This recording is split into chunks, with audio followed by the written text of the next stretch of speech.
properly attired, they feel shy to go to school. So what do? My wife, using a particular campaign, has been providing sanitary pads free of charge for all school-going children in Sierra Leone.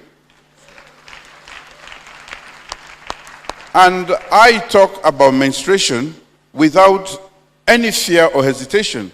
For a lot of African homes, especially in Sierra Leone, I don't know for here, men don't talk about menstruation. And I say to them, it's just a biological action. And therefore, we should feel free, even as men, dads, to talk to our children so that they feel comfortable and provide them with the necessary support. So every year, the First Lady goes around, supplies to all the schools, and now government has come in, and we are getting support from other non-governmental agencies and also development agencies because they have seen the utility. When we don't do that, some guys can lose up to 60, 70 days in an academic year from our own calculation. So that is helping out quite a lot. The other thing was they can study and study and study, but because of poverty, come the transition exam, maybe to go to secondary school, there is a fee, always. They cannot afford it, they drop out. So what we have done is, we have 3 transition exams, the MPSC, the Beke, and the WAS. We are paying for all of those exam fees. We are paying all the exam fees for all of the kids in Sierra Leone. Even when they do their final transition to go to university, there is always a fee for that. And some of the kids will not get their results for a very long time because they have poor parents. What we have done is we are providing the money for them to be able to get their results so that they don't have to wait. So access is expensive and very important. But there are a series of other obstacles that can actually nullify the effect of having paid for access if you don't address them. And that is what we have tried to do, a comprehensive approach to providing education. It is the best resource we have. And I must add here that as we talk about immigration to other countries so that they seek greener pastures, I think the youth budget can be a blessing, but we have to invest in education. And when I talk about education, we are talking about the education as a whole, talking about technical, vocational training, numeracy, and literacy, basic literacy. If we do that for our people, we can now use the youth budget. It can become an advantage and not a cause. But if we don't do that, it is going to become a bomb because we have so many youths in Africa. Absolutely, 100%, Your Excellency. Thank you very much for those opening remarks. Please, help me to thank him. So I think for me, what is really eye-opening is the fact that Your Excellencies, are breaking down what has traditionally been a taboo subject amongst the African societies, talking about menstruation, talking about what those girl children go through, and not talking about what it means for them to be equal participants as a result of that being a taboo subject. Thank you for breaking it down. We totally appreciate that. But I wanted you to add a little more. You spoke about the importance of access, but how do we ensure that that access is equitable? Because you spoke yourself about the disadvantage of the girl child, and we also know that children who come from poor families are at a disadvantage. I come from such a background. Until one of us, my brother, was educated, we were all destined to stay in the rural areas. We broke the poverty cycle because we got access and it was equitable. How do we ensure that on a bigger scale across the country, across the continent? Access to education. Equitable. Equitable. Yeah. We have first what we call radical inclusion. Radical inclusion. It's a policy by our government. And that means that irrespective of your situation, if you are a child in Sierra Leone, you should go to school. Wherever you are, whether you are disabled, in whatever state, no political colors come into play, everybody should go to school. This is radical inclusion. Before this time, there was a ban against pregnant girls going to school in Sierra Leone. And I was in favor of that, that is because of my old mindset. But when I realized that it is secondary victimization of these little kids who become pregnant going to school in their formative years, and then you take them out of school and punish them, and they become a liability to themselves, their community, and so on and so forth. I thought that was too much. And I knew I was wrong. So I made a U-turn. Now, girls who become pregnant, we attend on to the point that they can no longer stay in school. And once they give birth, we make sure they go back to school.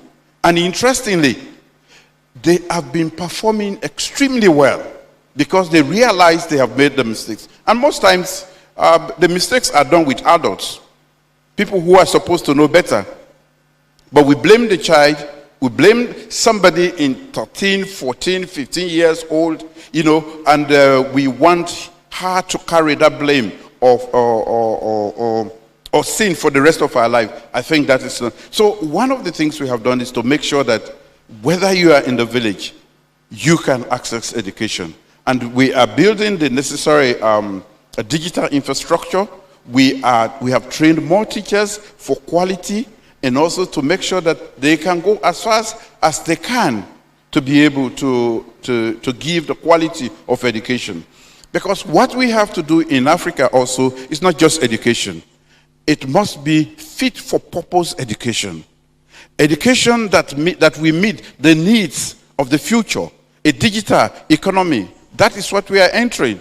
So the things we have done as when we were in school, which we are forcing our children to do, are no longer good for them.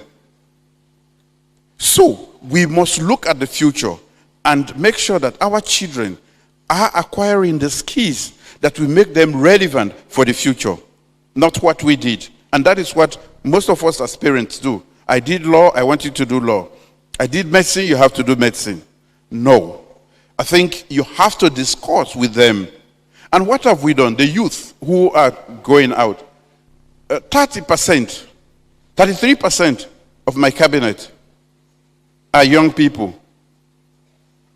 When I say young people, they are youth. 33% of them are also women. I've also passed an act which is, we call the GIWI Act, which makes sure that 30% of all parliamentarians must be women. 30% of all ministers should be women. And I just appointed my cabinet, and I made sure I complied to that because I passed that bill.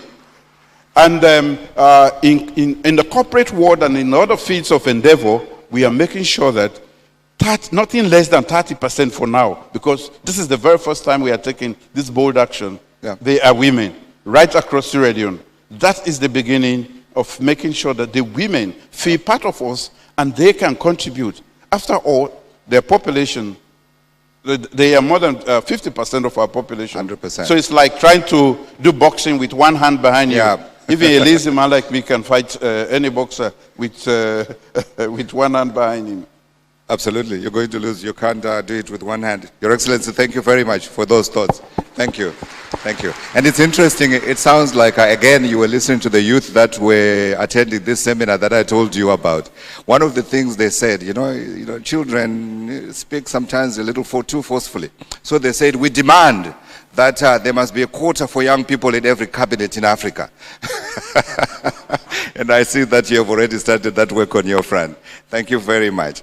Let's please allow me to invite Her Excellency Mariam Chabi Talata, Vice President, Republic of Benin. Again, ma'am, I'd like to invite you to share your thoughts on the summit and the work that we are doing, or that we need to do. I think that's the more important part, what we really need to do, before I invite you to answer my very specific question for your country. Thank you.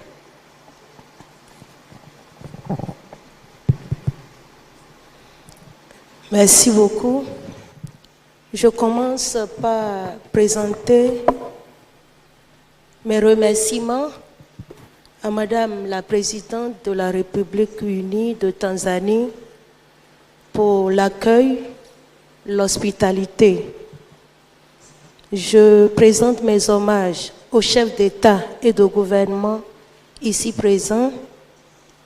Je salue les vice-présidents et les premiers ministres ici présents. Le thème qui nous unit ici est le suivant. Sommes-nous vraiment prêts à investir dans le capital humain?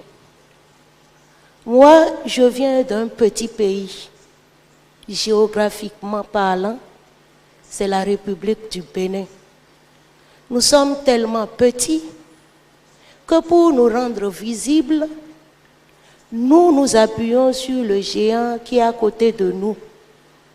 Chaque fois que je rencontre quelqu'un qui ne connaît pas bien la région ouest-africaine, qu'il me demande d'où je viens, je suis obligée de dire, je viens d'un pays qui est à côté du Nigeria. Vous voyez? Et ce pays, tout petit géographiquement parlant, rien que, ce n'est que 112 000 km², ce pays a de grandes ambitions. C'est un pays qui, depuis 2016, rêve de se révéler au monde.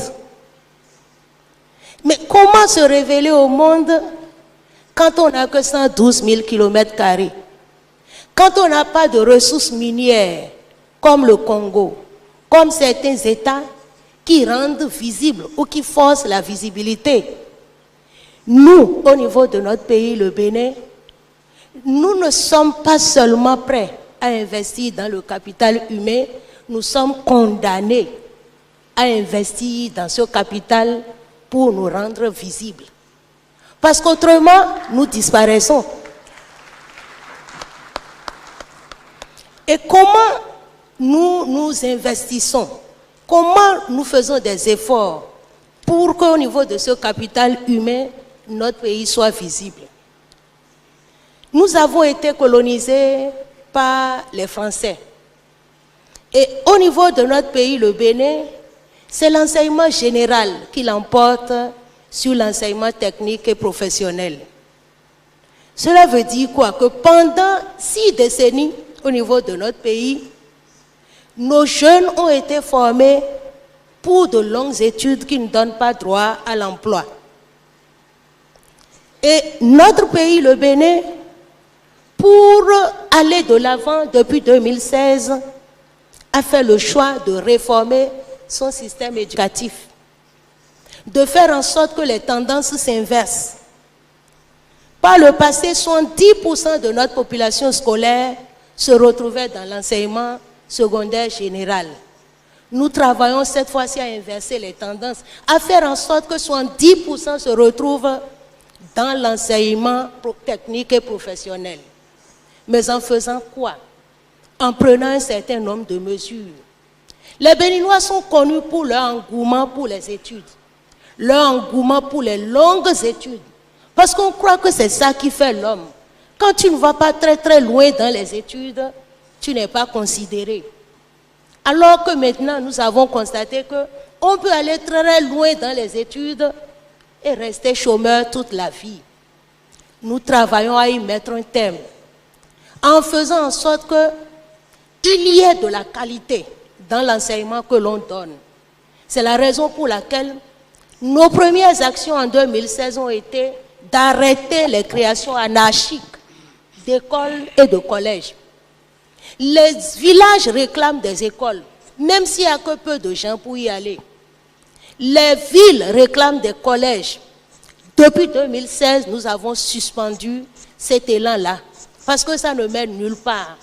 Parce que pendant que l'on réclame la construction d'écoles, la création d'écoles, nous manquons d'enseignants qualifiés. Nous manquons d'enseignants qualifiés. Nous n'acceptons plus qu'on ouvre d'écoles que lorsqu'on a la garantie que ces écoles seront animées par des enseignants de qualité. S'il n'y a pas d'enseignants de qualité, pas d'ouverture d'école. C'est la politique que nous mettons en œuvre depuis 2016. Et nous avons procédé à quoi? À l'évaluation systématique des enseignants qui animent, qui donnent les cours dans nos écoles et nos établissements du secondaire. Le problème de la qualité du capital humain dépend souvent des enseignements qu'on donne à ceux que l'on forme. Chaque élève est à l'image de son enseignant. Ça n'a pas été facile. La lutte pour la qualité n'a pas été facile. L'évaluation n'a pas été facilement acceptée par nos enseignants. Il y en a même qui ont résisté, qui ont refusé de se faire évaluer, qui ont été radiés parce qu'ils ont refusé de se faire évaluer. Si c'est le prix à payer, il fallait le payer. Tout récemment, il y a eu des pourparlers qui ont permis donc de réinsérer certains. Mais il fallait évaluer chaque enseignant. Et ceux qui n'ont pas les compétences requises au niveau des enseignants ont été soumis à des formations. Ils ont subi des formations pour être à même de dispenser des cours de qualité. J'ai dit que nous autres, nous sommes condamnés à investir sur le capital humain. Pourquoi? Parce que tous les 25 ans, nous, notre population double. Si elle double, nous devons tout faire pour qu'elle soit de qualité. Notre ambition, qui est celle de nous révéler au monde, ne peut pas voir le jour si nous n'avons pas un, comment je vais dire, un personnel qualifié. Et c'est la raison pour laquelle nous avons, au niveau de notre pays, travaillé à créer un grand nombre de lycées techniques, un grand nombre de centres de formation professionnelle. Nous avons envoyé en formation ceux qui vont animer ces centres de formation, de façon à ce que, à leur retour, ils puissent intégrer ces écoles-là. Nous avons, au niveau de notre pays, conscience du fait que un adulte équilibré demain, c'est un adulte qui a eu une vie saine pendant son enfance. Et notre gouvernement investit énormément dans les cantines scolaires. L'année dernière, j'ai représenté le chef de l'État, le président Patrice Talon, en Italie. Parce que notre pays, le Bénin, a été désigné champion mondial de l'alimentation scolaire. 75% de nos écoles ont une cantine scolaire.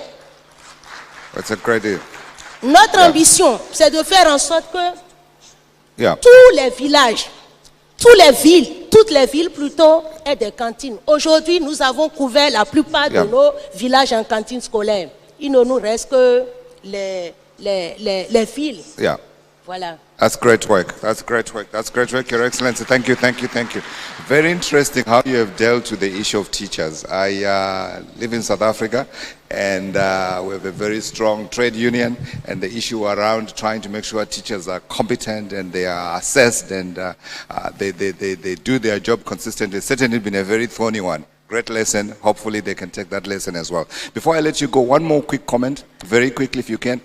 Have you had to deal with the problem of higher dropout rates for school children, especially amongst girls? I want to know how you have dealt with that one. Dropout rates amongst the children that you get into school. You explained that you have a problem of overcapacity, but I imagine even in that overcapacity, you still have other children that don't come to school when they are supposed to come to school. S'agissant de l'abandon, de la déperdition scolaire, surtout la déperdition des filles, nous mettons en œuvre une gamme variée d'activités. Nous savons que certaines filles abandonnent les écoles, la scolarité, parce qu'elles n'arrivent pas à trouver les conditions adéquates d'hygiène au niveau de l'école. Depuis 2020, la première dame de notre pays, à travers la Fondation Claudine Talon, met en œuvre un programme de distribution de couches aux filles pour limiter les taux d'abandon. Nous sommes aidés par l'UNICEF qui, depuis des décennies, accompagne notre gouvernement en mettant à la disposition de nos filles des kits scolaires composé de livres, de manuels, de cahiers et d'un petit budget pour les charges diverses de l'école. Nous sommes également appuyés tout récemment par la Banque mondiale qui nous aide à mettre à la disposition des filles scolarisées du primaire et du secondaire un fonds. 30 000 filles sont impactées par ce fonds. Les filles du primaire reçoivent par jour 350 francs CFA et les filles du secondaire 450 francs CFA pour les accompagner dans leur scolarité. Ce sont là les actions que nous menons au niveau donc des populations scolaires féminines pour limiter les taux de déperdition. Mais ce n'est pas tout. Depuis 1990 au Bénin, les filles du primaire et du secondaire ne payent pas la scolarité. La scolarité est totalement gratuite dans notre pays. Just girls? Just girls? Oui, pour Just les the filles. girls? Oui, pour le moment. Okay, boys on va pay, atteindre les girls hommes don't pay. après. Oui, Fantastic. voilà. Depuis 90. Positive discrimination. Positive discrimination. Your Excellency, thank you very much for your contribution. May I invite His Excellency Cleopas Dlamini, Prime Minister of the Kingdom of Eswatini. Again, Your Excellency, it's your opening thoughts. If you're able to bunch them together tightly and we get the message across, and then I'll come to you with my very specific question, especially made for you. Special meant for me? Yes, sir. It's coming. Thank you. Let me take this opportunity to thank the government of the United Republic of Tanzania, and in particular to thank President Samia Hassan for the excellent arrangement which they've put into this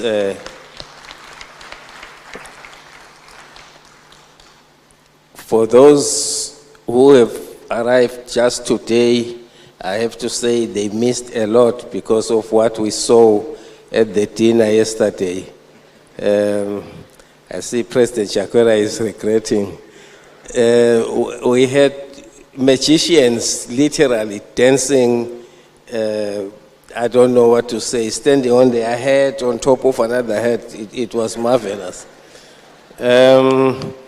But now coming to the subject matter before us here, I think it has already been said that it's not a question of whether you want to invest in education or whether you are ready.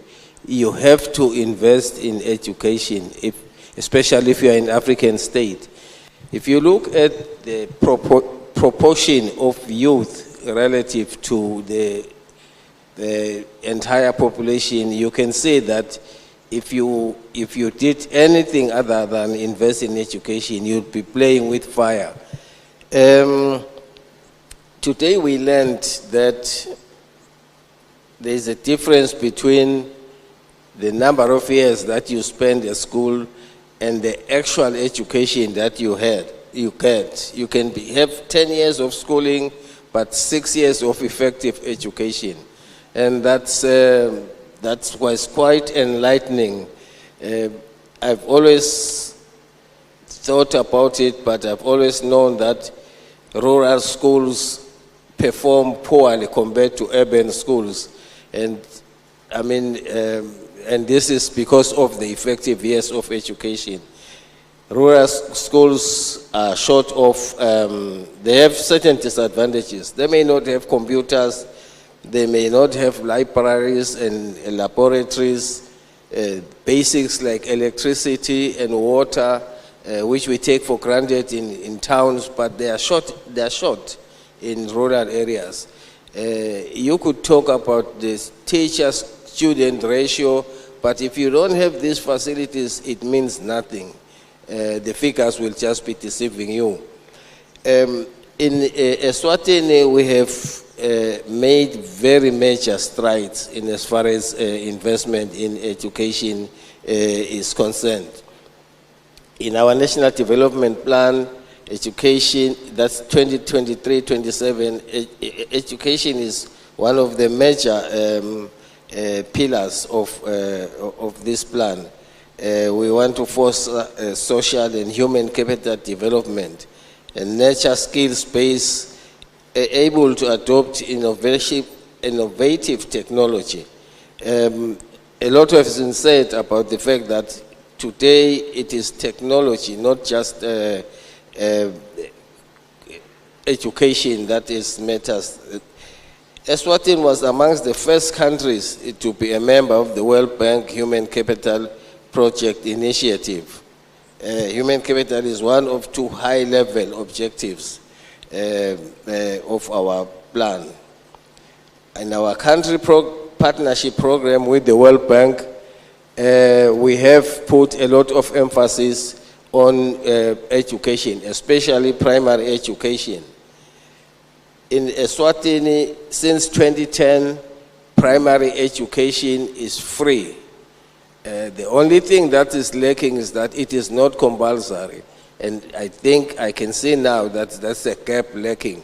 Because it is free, we should make it compulsory, that every child should go to school. But at the moment, it is not.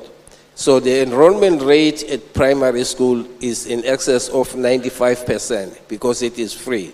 However, as you advance to the higher level, there's a tendency to drop because people have seen primary education being free. There's a tendency to think that it's probably not an expense that people must face. But we are progressing towards making sure that the high school is also made free.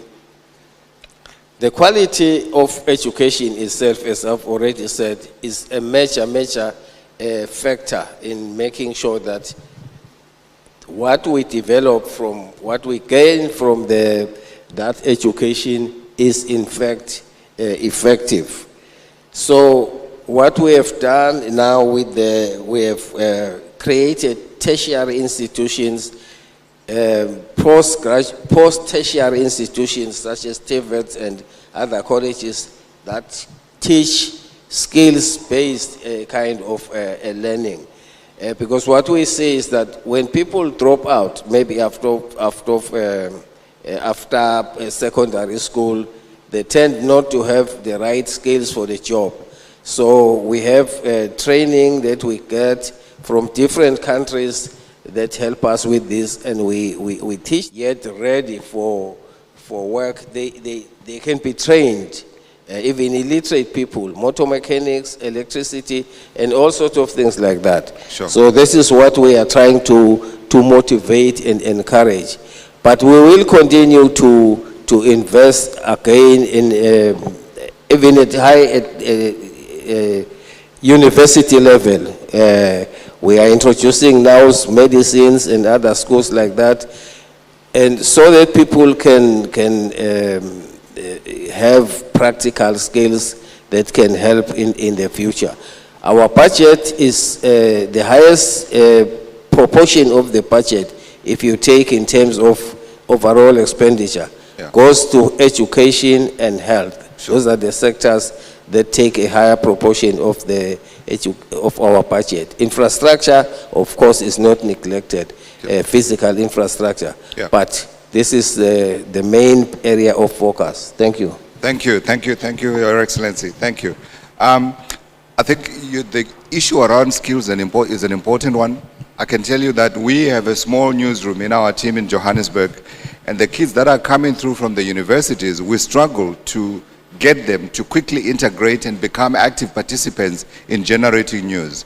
So there needs to be something done to connect the TVET colleges and the actual work environment. It's a continuing challenge across the continent, there's no doubt about that. But I wanted to ask you to talk to a small little tabunyana subject, since we are touching taboos today. How do we work with culture to ensure that while we're respecting our cultural norms, we are also at the same time ensuring that every child who's entering this new age of technology and other things does so from a position of strength?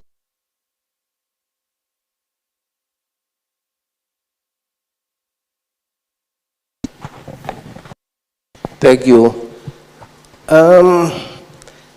I think in our environment we are seeing less and less of that discrimination, especially at school-going level. I don't know I cannot say the same as people progress in life, in parliament, in promotion. But at the level at school, that discrimination is probably not as explicit as it was in the past. Let me be more explicit, Your Excellency. I was trying to say that are girls exposed to the same skill set opportunities as the boys? I.e., can that girl who dreams of being an aeronautical engineer be able to do so at the same time that a boy child is able to do so? Because we have seen a situation where girls are not getting some of these opportunities. I suspect they lack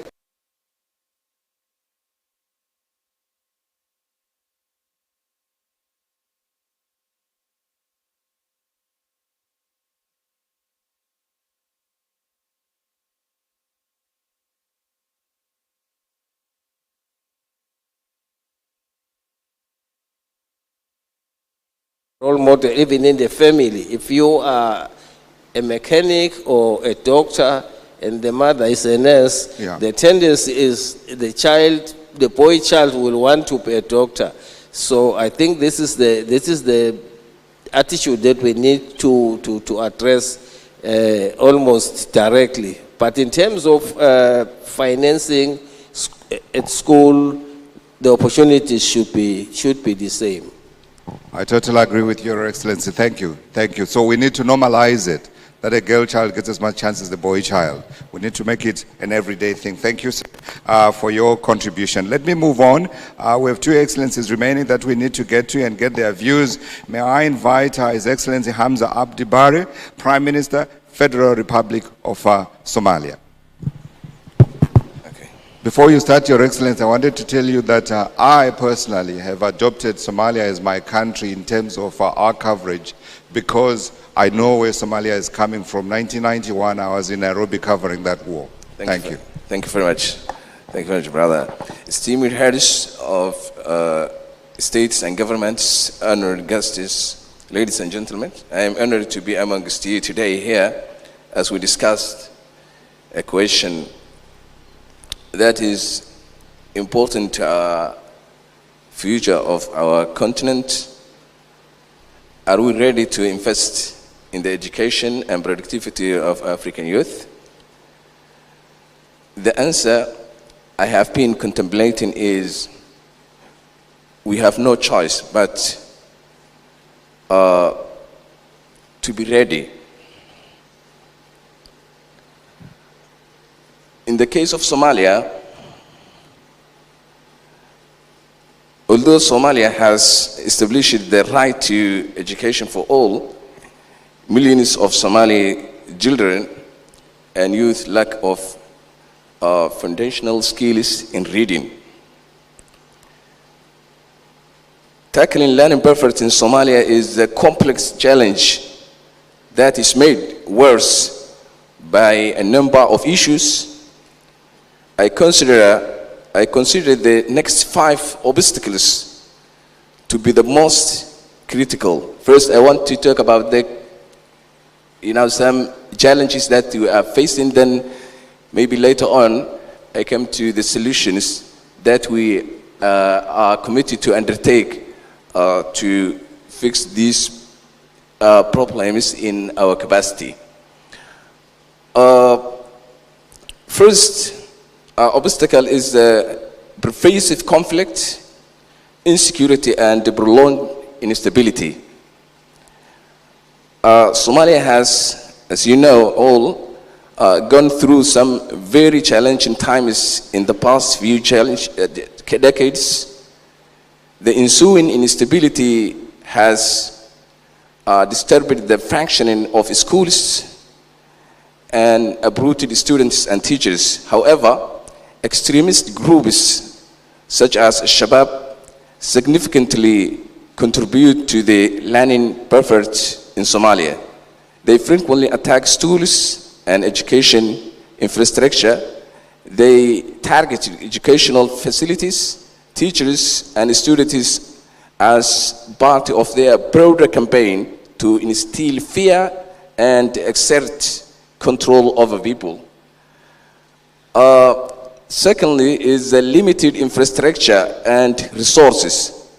infrastructure is insufficient school buildings, limited access to basic facilities such as clean water, and absence of proper transportation for girls and the children in remote areas, and shortages in learning materials are all major bottlenecks. Third is a difficult in attracting and retaining quality teachers due to inadequate salaries and limited professional opportunities. Teaching has become one of the least favorite professions in Somalia. If someone, for example, has a unique capacity or competent or unique skill, they would prefer to work in the UN or an international organizations where they would be paid 10 times the salary of teachers at the very least. Fourth, limited access to foundational education. Statistics indicates that only half of the children in Somalia are enrolled in primary school. This disparity is even worse in rural areas where only a third of children are enrolled in primary school. Socioeconomic factors such as poverty constitute the biggest factors stopping families from sending their children to school. And fifth, and perhaps the most impactful factor, is climate change. And climate change is the key factor in the disruption of educational infrastructure. It is also the leading cause of forced displacement and immigration, reduced livelihood opportunities, poor health and sanitation, and increased water and food insecurity. Thank you very much.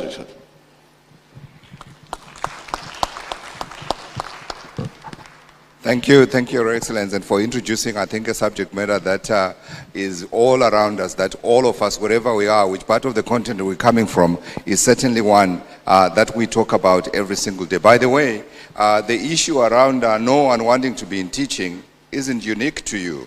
Across the continent, teaching is no longer the revered profession it used to be, because teachers are not, may I say, well paid. It's not paying anymore. And people who are passionate about teaching have been forced to leave the profession and move on to others. It's something that we should reflect on and find a way of glorifying so we can get our teachers back into the profession. Your Excellency, I wanted to follow up one more question for you, and this is around the challenge of tackling learning poverty. I think we heard the figures, they are terrible figures. We are all to blame on the African continent. I wanted to know what you are doing to tackle that learning poverty. Thank you very much.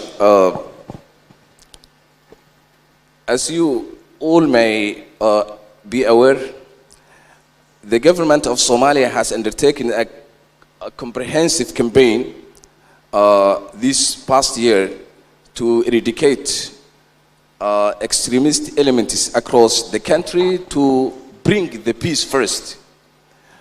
And you can only imagine the strain these activities would place on our national spending.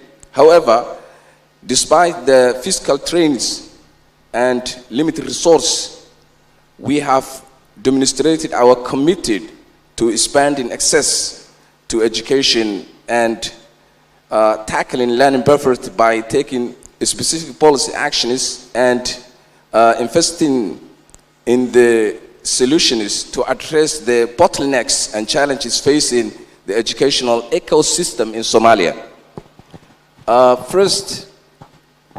Firstly, we began by investing in skilled teachers. This past year, we have competitively recruited 3,000 teachers, increasing the number of teachers in the government payroll by more than 300%. Secondly, we aim to address the challenge of access to quality education by allocating resources to build or rehabilitate schools. Third, we aim to address socioeconomic disparity by providing school grants and ensuring that no child is left behind. The small investment we are making today will allow education to be the catalyst for lasting peace, prosperity, and unity in Somalia. With our collective, as Africans, with our collective efforts, we can foster enabling environment for Africa's youth to unleash the untapped potential of our rich continent. I would like to conclude and to express Somalia's deep commitment to investing in its people, and I am pleased to announce that Somalia is joining the Human Capital Project Country Network as the 89th member. Thank you very much. Thank you, thank you, thank you, thank you, thank you.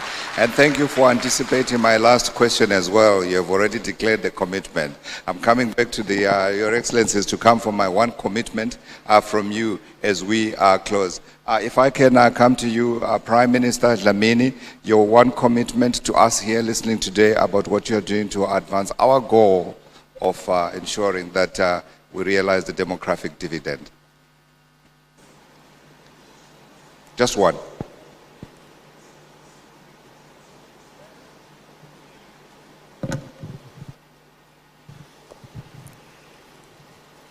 I think the main thing that we need to do is to invest, improve the quality rather than the quantity of education. I just mentioned a few things there, laboratories, libraries in the schools, and of course the basics, electricity and all. If we can just invest in those infrastructural things, maybe we can improve the quality and not the quantity of education. You're committing to improving the quality of education. Thank you, Your Excellency. Madam Talata. Your Excellency, Talata, your one commitment to the summit in terms of what you're going to do to push so that we're able to realize the demographic dividend.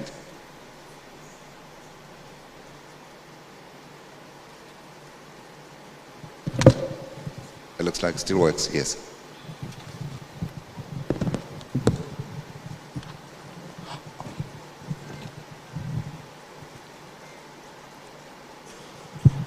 Au niveau de notre pays, le Bénin, je l'ai dit tantôt, notre objectif, c'est de nous rendre visibles et d'inverser les tendances.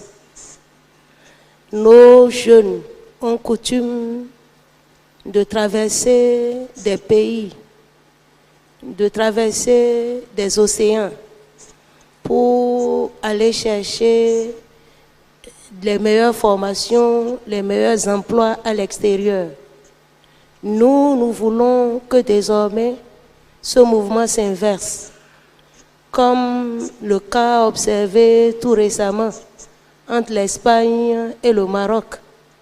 J'ai suivi un documentaire dans lequel il est dit que de plus en plus de jeunes Espagnols traversent la mer pour aller chercher donc de l'emploi au Maroc.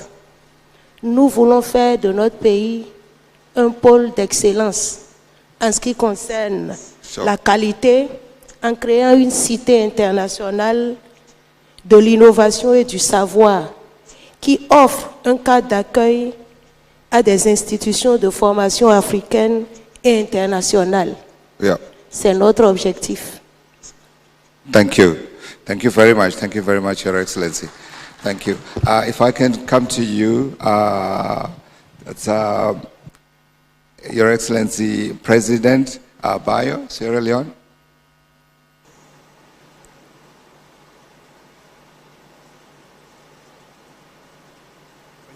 Thank you very much. I think my commitment would be to make sure that the youth are in the front seat of everything that we do about them.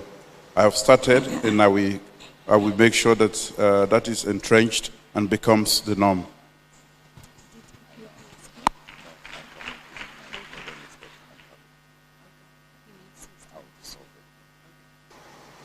Thank you. Thank you, Your Excellency. Sorry. Thank you very much for your commitment to the youth. We appreciate it. Your Excellency, President Hassan. Kwa upande wa Tanzania tuna commit kuendelea kuwekeza kwa watoto na vijana ili kujenga taifa lililo bora, na commitment yetu haitaishia ndani ya taifa lakini hata kwenye program zetu za kikanda, regional programs. Tutahakikisha tunawekeza ili tusome kwa wengine na wengine wa nchi jirani wasome kwetu kwa maendeleo ya bara letu. Asante sana. Thank you very much. Thank you, Your Excellency. I'd like to apologize to His Excellency. Can I say the last word? Yes, ma'am. Yeah, the last word is to the fellow African heads of state and government. Yes. There was a philosopher who said, if you think education is expensive, try ignorance. Sure. So ignorance is what has landed us here. Yeah. So let's now invest in education. Absolutely. Thank you. Absolutely, absolutely. Thank you, Your Excellency. Thank you. I would like to acknowledge His Excellency Demeke Mekonnen, Deputy Prime Minister, Federal Republic, Democratic Republic of Ethiopia. First, sorry, sir, for forgetting about you. I was getting so excited with the stories I was hearing. I was coming to the commitments and I wanted to get the commitments so I could have my lunch, but my apologies, sir. Can I invite you to reflect on the summit themes, and then we'll come to the very specific issue we'd like to discuss with you about Ethiopia. I'm hoping it's working. Yeah. It's alive. Thank you. Thank you, Godfrey. First, I would like to express my profound appreciation to the government of the United Republic of Tanzania for hosting this summit successfully. And I also thank the World Bank for organizing this timely summit in collaboration with the government of Tanzania.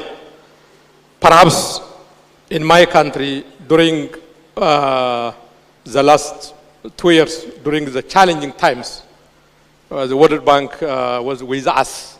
So you really deserve to be recognized and appreciated on such critical interventions and support. It is, to me, it is high time to invest in people. I really appreciate the motto. It is high time and very timely for us. Human capital development is the entry point to sustain development and to address inclusive agenda as a whole in Africa. As a rising continent, we have to focus and we have to invest on human development areas. Today, Ethiopia, human capital development is our areas of focus agenda, and we try to align this agenda with our 10 years development plan and cascaded to different implementing bodies in this regard. At the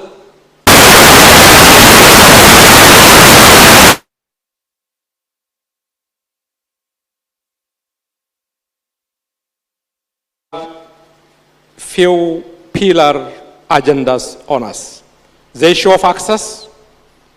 Today we are managing about 30 million students from pre-primary to tertiary education program. 30 million.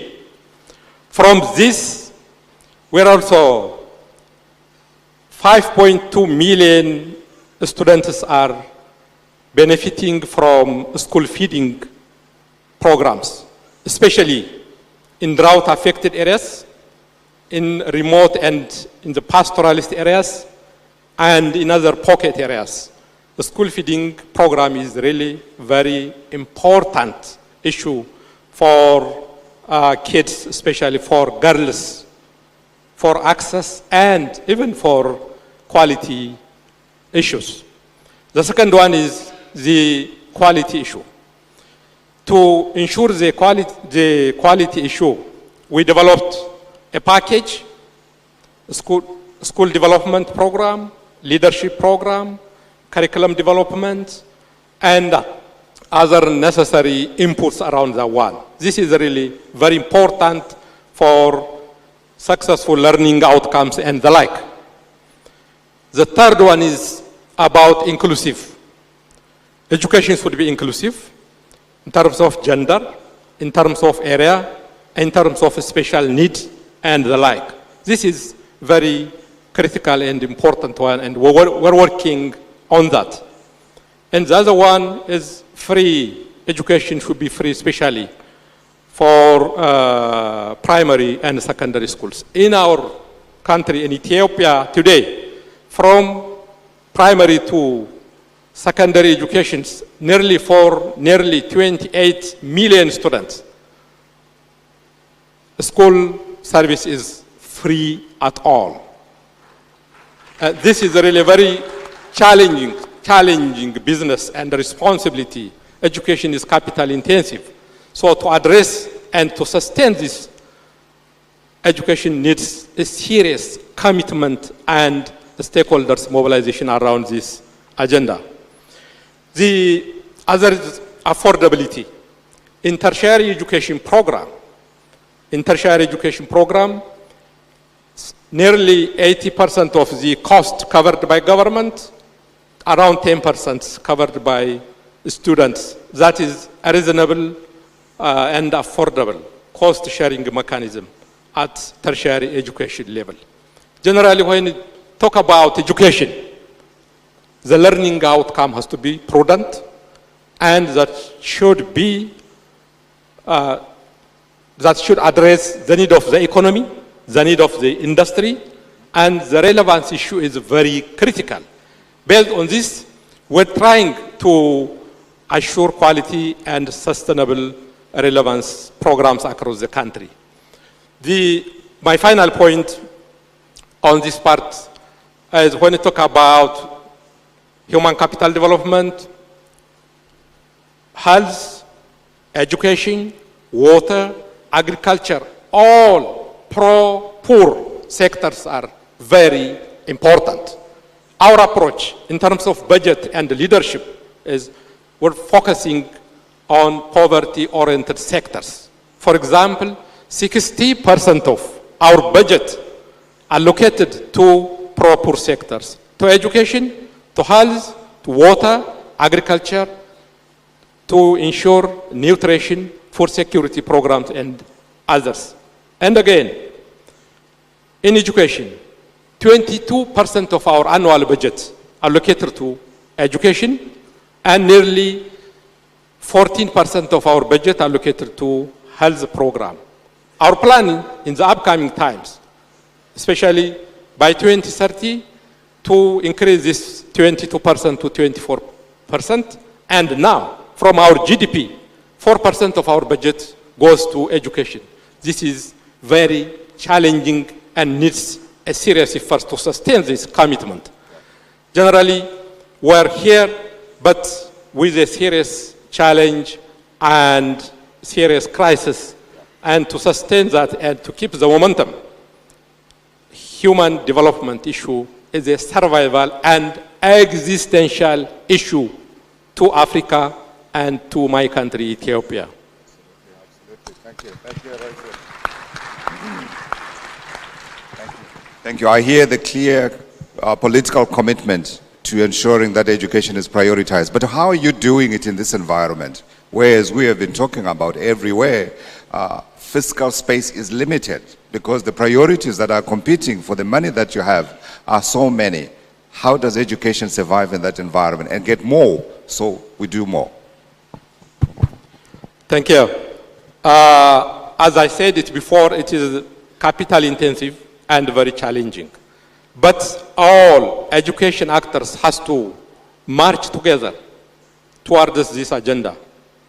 Development partners, government, the community at the grassroots levels, private sectors and other players together. Here, partners, development partners also. And then, here government, the political leaders has to play. As His Excellency the President said it in the previous panel, we have to play as a role model, the leaders, and again mobilize the community and other partners. And then we're trying to expand our revenue capacity to increase and to address towards these priority areas. But the major players here, the communities. The schools has to be owned as the grassroots level by the local community, the parents and other players together. All these efforts will reach to this trajectory to address this problem. Thank you, Your Excellency. Would you have one final commitment for us? Yes? One final commitment that you commit to achieving? Yeah. Thank you. Really, the issue of deliverables is very critical. Here, my commitment, number one, political commitment. Leaders has to be committed. We are committed for this. Second, allocating the proper resource and mobilizing all actors. And this program has to be owned by the communities and creating conducive environment to development partners and other actors. Thank you. Thank you, thank you, thank you, thank you. And thank you, ladies and gentlemen, for your patience, and thank you, Your Excellencies, for your patience, for your time, for your insights. Thank you again, and we resume the program. Thank you very much. Thank you. Excellencies, a bigger round of applause to our distinguished presidents.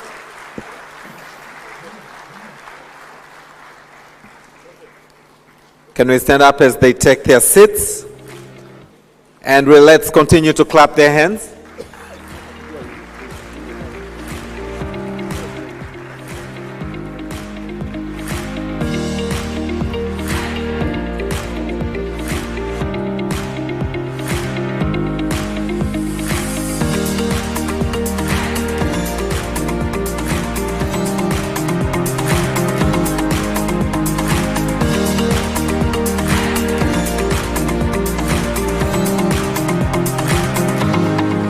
Kindly be seated. Thank you very much. So we are now going, before we break for lunch, we are going to have photos taken. This is a very high-level event to miss a photo moment. So I am going to announce the groups as follows. The first picture will be taken by the presidents. The 7 presidents who are present here will take the first picture. The second picture will be taken led by the president of Zanzibar and the vice presidents, deputy prime ministers, the prime ministers that are present here will take the second picture. This will also include the Minister of Finance, who is also representing the President of the Union of Comoros and the chairs of the AU, the World Bank, Madam Victoria Kwaka and Madam Mamta Murthy will also be on this picture, as well as Mama Graka Machel, who is the Deputy Chair of the Elders. Thank you.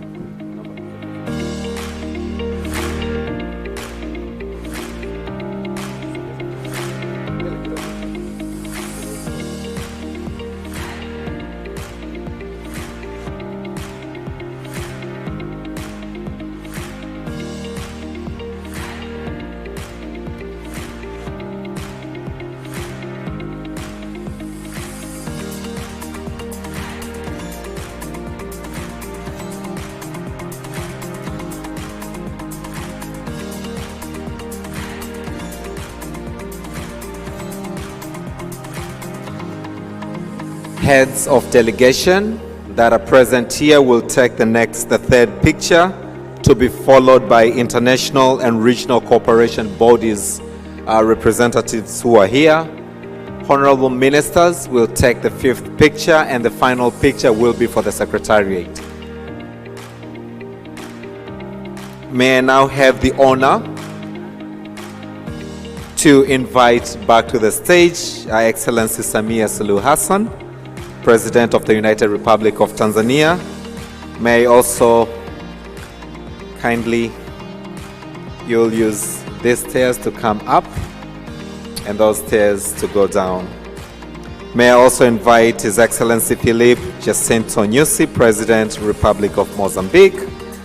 May I invite His Excellency Andy Rajoelina, President, Republic of Madagascar.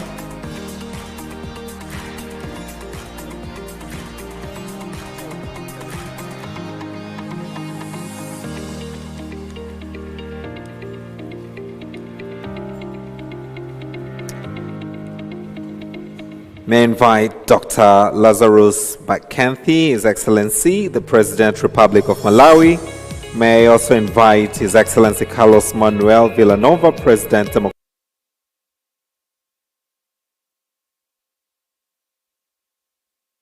but not least, Dr. Julius Maada Bio, President, Republic of Sierra Leone.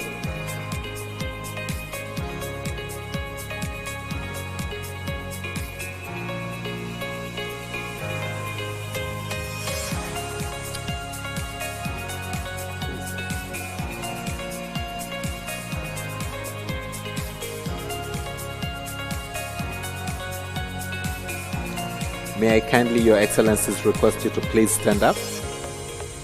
Thank you. The next pictures, you will all be seated. And if you can come together, yes, like that. Wonderful.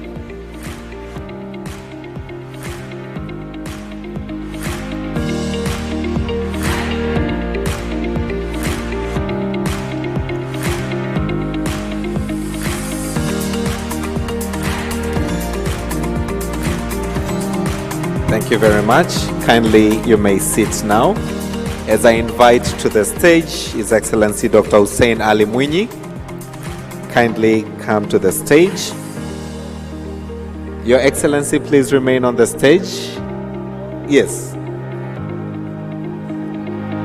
Yes. Yes. To be followed by His Excellency Hussein Albigabi Akoy Agani, Vice President, Republic of South Sudan. Welcome to the stage. May I also invite Her Excellency Mariam Chabi Talata, Vice President, Republic of Benin, to kindly come to the stage. May I also invite Your Excellency Jessica Rose Epel Alupo, Vice President, Republic of Uganda. Thank you so much. May I invite to the stage. May I invite to the stage Your Excellency Mutale Nalumango, Vice President, Republic of Zambia. Thank you very much. May I invite to the stage Cleopas Dlamini, Prime Minister, Kingdom of Eswatini. Thank you very much. May I invite to the stage Hamza Abdi Bare, Prime Minister, Federal Republic of Somalia. Welcome to the stage. May I invite to the stage Your Excellency Gervais Ndirakobuka, Prime Minister, Republic of Burundi. Please welcome to the stage. May I invite to the stage His Excellency, Your Excellency Demeke Mekonnen, Deputy Prime Minister, the Federal Democratic Republic of Ethiopia. Thank you for coming. May I invite to the stage Your Excellency Olavo Avelino Garcia Correira, Deputy Prime Minister, Republic of Cape Verde. May I also invite to the stage Your Excellency Abdurrahman Abdulazak, Chair, Nigeria Governors Forum. Thank you. May I also invite to the stage Honorable Mohamed Chanfiu, Minister of Finance, representing the President of the Union of Comoros. Thank you so much, who is also the Chair of the AU. Madam Victoria from the World Bank, as well as Dr. Mamta Murthy from the World Bank. Thank you so much. Mama Graka Michelle, we are honored to also have you on this picture. May I request heads of delegation to be set for the next picture after this picture. Karibu Mama.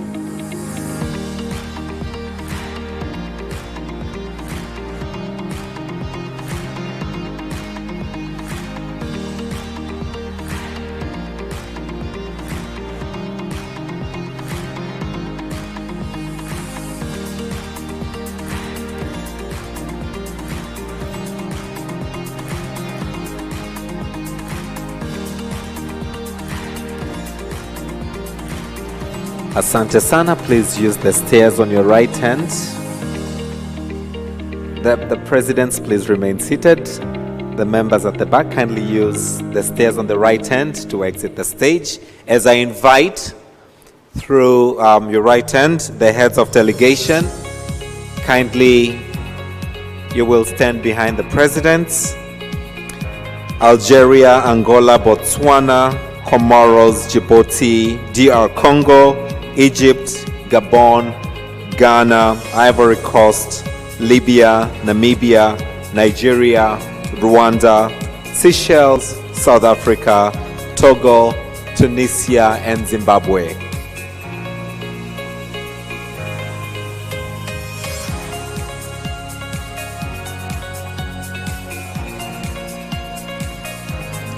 As the heads of delegation come to the stage, Liberia. As the heads of delegation mount the stage, may I request the international and regional cooperation to please be prepared to be followed by all the ministers present here.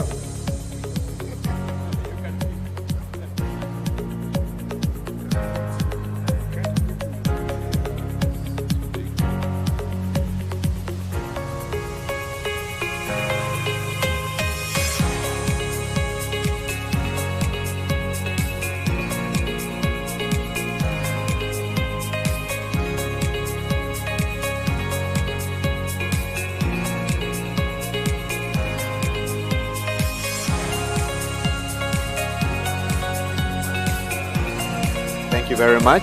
Let's exit the stage as I invite all those representing regional and international organizations present to please come to the stage. The next picture will be for all the ministers present. But for now, international and regional bodies that are present here.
Ambassadors and High Commissioners present to kindly join on this picture. The next picture will be of all the ministers present, and the final picture will be Secretariat. Can we give a room for the ambassadors and high commissioners to kindly pass? Thank you.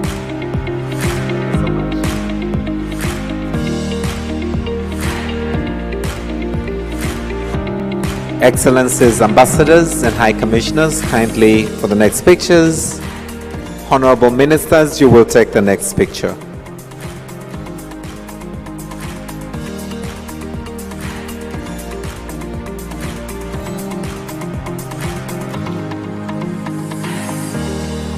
As they come, I would like to pass an important announcement that the presidents, the VVIPs, will be led by Chief of Protocol for lunch, but this will also include foreign ministers and heads of delegation. Other ministers and diplomatic corps will have lunch on the 3rd floor, Kilimanjaro Hall. The rest of us, we shall take our lunch at the marquees outside.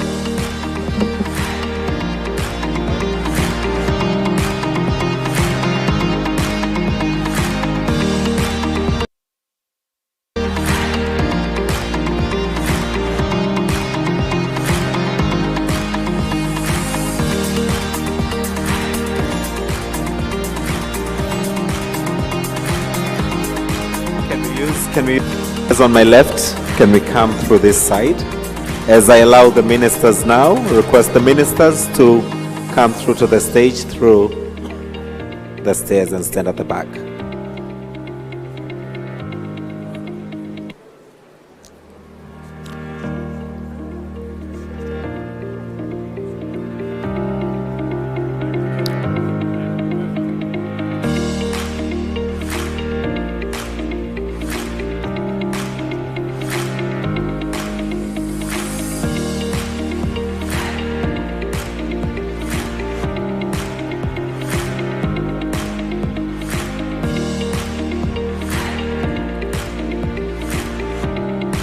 Please, if you can move slightly this side. Honorable ministers, there's more space on this side, kindly.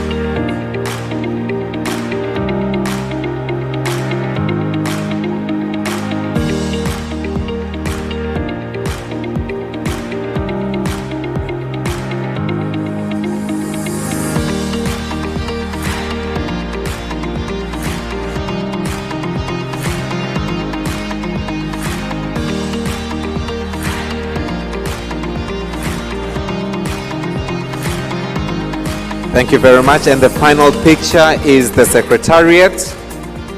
The Secretariat, Excellencies, the next picture is taken by those who organized this summit.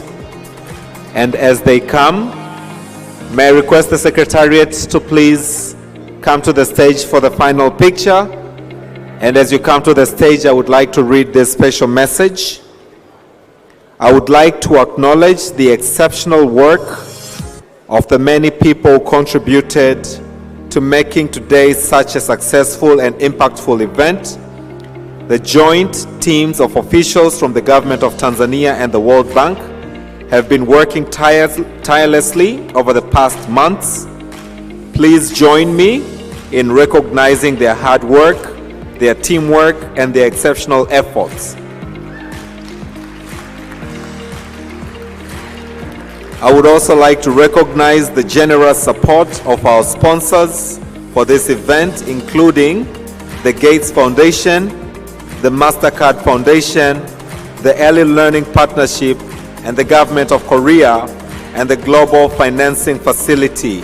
Thank you all. Can we put our hands together for this team that has made this event a great success?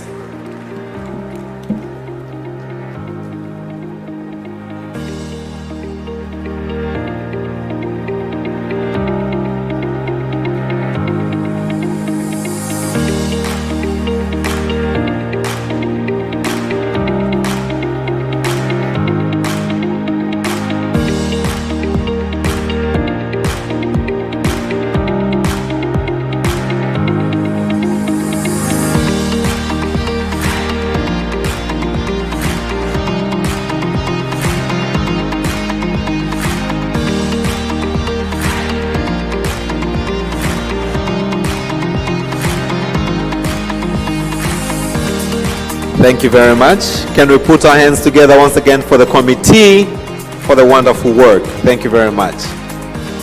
Excellencies, may I now request you to proceed for lunch through this door.